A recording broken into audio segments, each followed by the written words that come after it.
Hi everyone, it's Decisive Sloth here, and I'd like to talk to you today about Substance Designer's Iray render. I love this, it's so fast and it just gives you such great results, and now that we have a path-based render here in Substance Designer, it's just a huge time saver because we're going to be able to do things like show the final models and textures in a real nice looking format to the studio or whatever client we're working for, so we don't have to necessarily even get out from Substance Designer to the third-party application to do the renders. So I'd like to show you how I did this Asteroid model and how I did the renders here in using the Iray. So let's get started. The 3D view, I'm going to go back to the graph, and it's nothing special, it's the usual stuff, doing the textures here using masks and using ambient occlusion and normal maps and whatnot, just bake them in X-normal and from the high poly which I made in ZBrush. And as you can see, it's normal stuff, roughness, metal workflow here, and I've got the height and metal and so on. So basically, there's a couple of things that we need to kind of do this in order to get it working. First, to get started with the Iray, you need to go to your preferences here, the tools and preferences, and there's going to be a 3D view option, and you should check the GPU here and make sure that CPU is unchecked for Iray to work properly. Make sure that it's like that, then just apply and hit OK. And then we can get started. We can just switch the renderer to Iray. So you can always switch between the OpenGL and Iray whenever you want. And you can already see that it looks kind of, you can get the shadows, and it looks like it's a path-based, like, ray trace kind of things here. But there's a couple of things that we need to kind of, you can see that the shadows are really blocky, and it doesn't really look that good what it should be. And I can show you how to do this. So we have in our graph here, we have the height map, which I've done, I think I did it in ZBrush. I baked this displacement map from the high poly model, and you can see it's normal. It's a normal height map. So we need to click here, right click here, and go to View in 3D View, and select. Okay. It kind of this is kind of laggy. I just want to click it one more time. View in 3D View, and choose height. So what this will do is that it will drive a displacement function here in the Iray renderer. So when we go to the renderer here, we can see that we have now new settings we have render settings, but also we have new material settings, and I'd like to take a quick look. So first, before we kind of start to set this up, we should go to the renderer, and we can actually put samples to the minimum. So what this means is that the minimum samples is that this is kind of a, if we set this higher, it means that it's going to render anyway as much as we define to the minimum, and the maximum samples defines how many samples it's going to absolutely define, and then the time is going to take, like we can set time limits that how much time we give to this to finish the whole process. So I've noticed that when you're setting up, it's good to put both on one. So if we put like one sample to the both, it's going to calculate exactly one sample. So when we are in this mode, it's going to be super fast to just rotate and find some nice, interesting looking viewpoints here. And the Firefly filter it reduces these kind of bright spots in the render, so it's nice. Let's keep it on. So now we have set this up. Let's go to materials and see. We can see that the Iray has actually new kind of new kinds of, like we have the height and we have a scale and those things. Now that we are using this height map as input for the height, we can only, there's going to be like two options. If you don't define the height, there's going to be scale, and I think there's another one which was something like I think it was maybe height and scale. But now we are driving it with this one, so there's only scale. So we can actually maybe drop this guy to just a little bit like this, so that we can get a good starting point.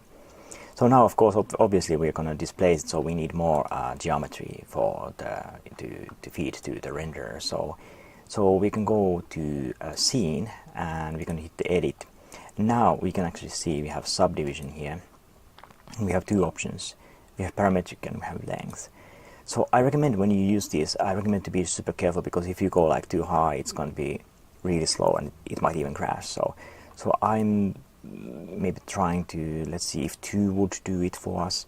We can see that already we are getting better definition for the shadows. We are getting more interesting shapes here going on, because we are subdividing it. I think this subdivision actually happens in render time, so the GPU is probably going to take care of it, so it's not going to be a huge issue, but you're going to run into memory issues and whatnot if you drive this too high. So I think we might be okay with this number 2 here. We could try 3 and see if we can go, because we still need like a little bit more interesting things here. So we are going to be this way. We are going to be able to break the shadows and give it more interesting like dimensionality for this guy. Let's see how this will work out for us. But this Iray render combined with PBR texturing workflow and subdivision and displacements, I find this to be really nice, really well working situation here. So now we have done this, we can go back to the materials and hit edit, and now we can actually increase just a tad this scale of the displacement, and we can see that how this is going to affect our result. It's going to be just a little bit slow, maybe because of the subdivision. The subdivisions could be actually that we are kind of, it might be overkill these 3 levels, but okay, it's gonna take just a little bit time to scale. Okay, just a moment, it's doing it.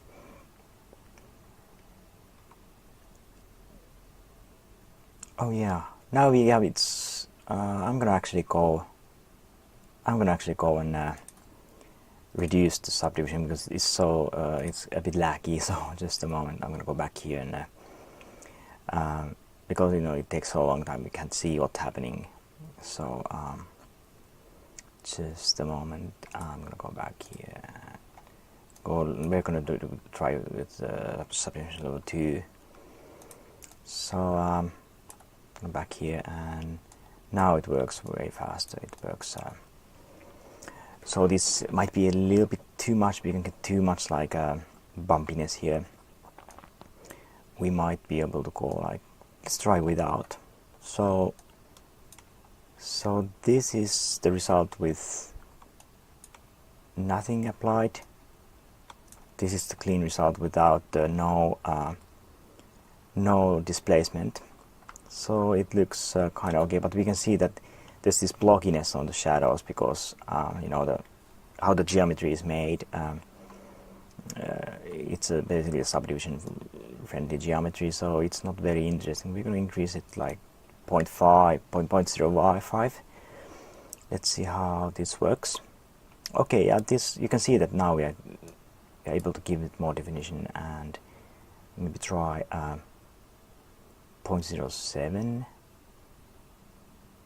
Okay, well, this could work. Now we are getting pretty nice looking definition here.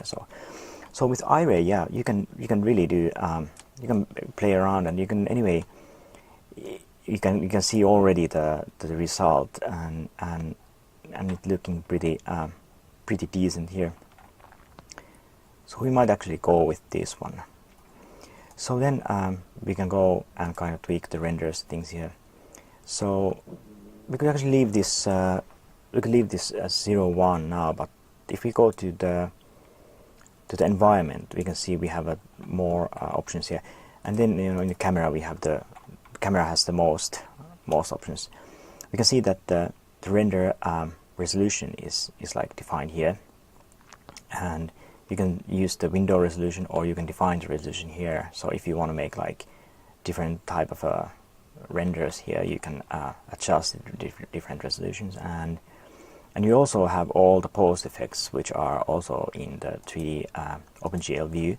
So you have like a glare and all these kind of things, and it's really nice to be able to use this to give you renders this kind of nice looking extra kind of a punch. These guys, it's really nice. I think this Substance Designer's 3D viewport effects are one of the best I've ever seen. So so in some ways these are better than Toolbag or the other ones. So I might actually kind of see what we have. We have post effects. So we have like basically the camera component here, focal length of the camera. We could actually increase this just a little bit to give it more in kind of like maybe more a distant kind of view. It gives maybe something like 35mm might work for this, and the clear color is the background color. So because we are not using the spherical background image. So we can do orthographic images also if we want, and the resolution is here, and then post effects are enabled here. We have glare. We could actually just play around if we can see actually the editors, a little bit of a glare. This actually gives it kind of nice looking. This threshold is like controls that when it's gonna start to apply it. We can actually do just a little bit of that, and those guys are here. We got lens distortion here. This is actually quite interesting. It mimics the camera's barrel distortion, I suppose, the lens distortions which happens with digital cameras or any cameras. We have this field of view here, edge roundness. We could actually even do the edge smoothness, which is, I suppose, it smooths out the edges of the lens, because the camera lenses have the sharpest point of the camera lens usually around the center. So we have vignette here. It's also really nice. It gives the edge at the corner darkening effect of a camera lenses. Light shafts like the guard rays, I suppose. Never tried these yet, but they might work if we are going like behind the asteroid, and we could see some light rays shooting, from the edges. We have color correction here. We can correct the saturation. Really useful stuff if you wanna quickly get your renders look really great. You don't have to go to Photoshop to do that. And have your negative. Oh, this is kind of weird.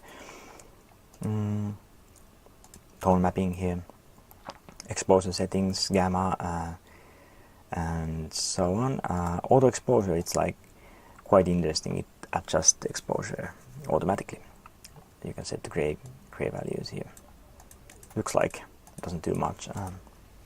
I guess we are pretty much able to do it well.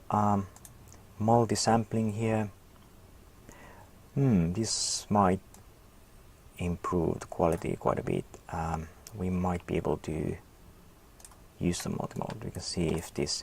I haven't really tested how much this actually affects. So quite interesting. The post effect, the lens distortion is kind of huge. So we can see that when we are rotating the model, it's gonna rotate, but then when it finishes the render, it's gonna do the post process. It's gonna distort that. So we can leave it on. I'm interested to see how it's gonna turn out. So anyway, you got a huge arsenal here with all these guys. You can get some real nice looking effects. So let's go to the render settings and see what we can get out of this. We could actually, yeah, maybe we can keep this window maybe a size around this, so that I'm finding this to be really fast. I mean, it's surprisingly fast, considering that I'm not using anything special like graphics card, so I'm just using the Quadro basic workstation card for Macs and so on. So this renders remarkably fast. Considering the quality what we're going to be able to get from this, it's super fast. So I'm going to actually just go again and just disable the lens distortion, because it's kind of overkill, and I saw some weird artifacts here. I'm going to turn off the multi-sample and disable that, so we're going to be able to get just going to see where did our model go, what's happening here. Some weird happenings here. Okay, I'm going to go back to our Iray and let's see how we can get a real nice looking result here. I'm going to go to render options, render settings here, and we're going to increase first. We could actually increase the max samples, so give it some time. We could actually do like 60 seconds and maybe max samples, leave it around here, and we can see how this is gonna turn out. I think it looks pretty decent. The glare is actually it's quite interesting. It looks quite nice. It might be a bit overkill, or it might be that we wanna adjust our lights. But we also included that auto exposure. I wonder if we did that. Yeah, it's actually false. It's good. Yeah. Anyway, we can go and adjust light. We have our lights here. Okay, we could actually decrease the intensity and try to find nice balance here, so that we don't blow out the highlights. Might be something around here, and we can go maybe find another, maybe something like that might work. I'm gonna actually just let it render now. Give it some maybe 2 minutes render time, and like that. Still seeing that the highlights are like totally blowing out. Could go like maybe 0.3, or it might be the glare effect which is blowing those guys out. Let's go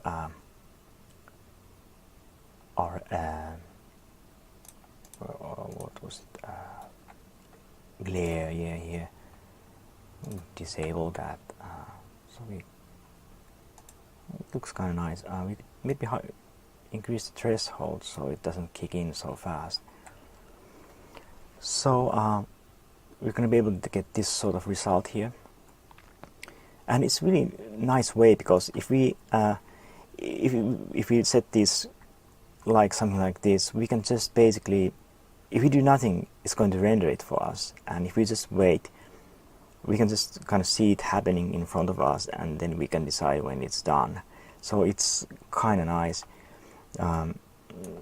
It's kind of nice way to work, and if we don't like what we see, we just if we want to find another angle, we just rotate it, and we don't have to do anything. We just let it be, let it do its job, and it's going to automatically give us a new real nice looking render, and it's going to be super fast. I mean, trying to do this with original kind of a traditional kind of a path ray trace render, it would be so it would take way longer time.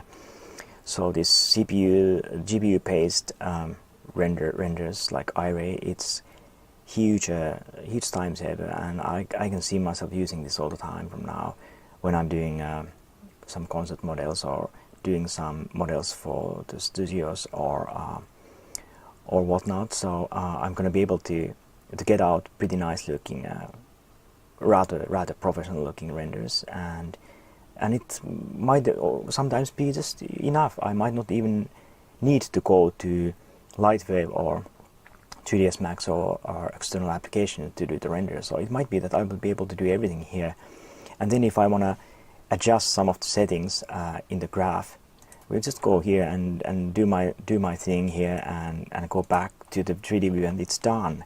So I mean, comparing that to having to export the things and going to update and refresh the things and re-render, it's super nice. So I mean, that when you think about Substance Designer, it's like it's not really expensive. It's like about $100, I suppose, the indie license if you're indie programmer or indie developer.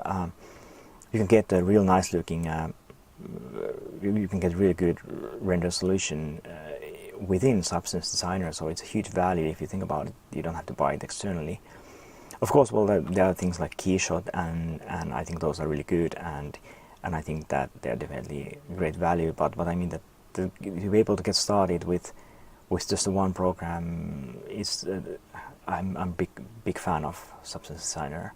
I think it was one of the best software I've ever bought. So yeah, this looks pretty good to me, and basically this is what it is to do the render stuff here within Substance Designer, and I hope you get something useful out of this little tutorial, and I hope to see you soon, hopefully, and have a good day. Goodbye.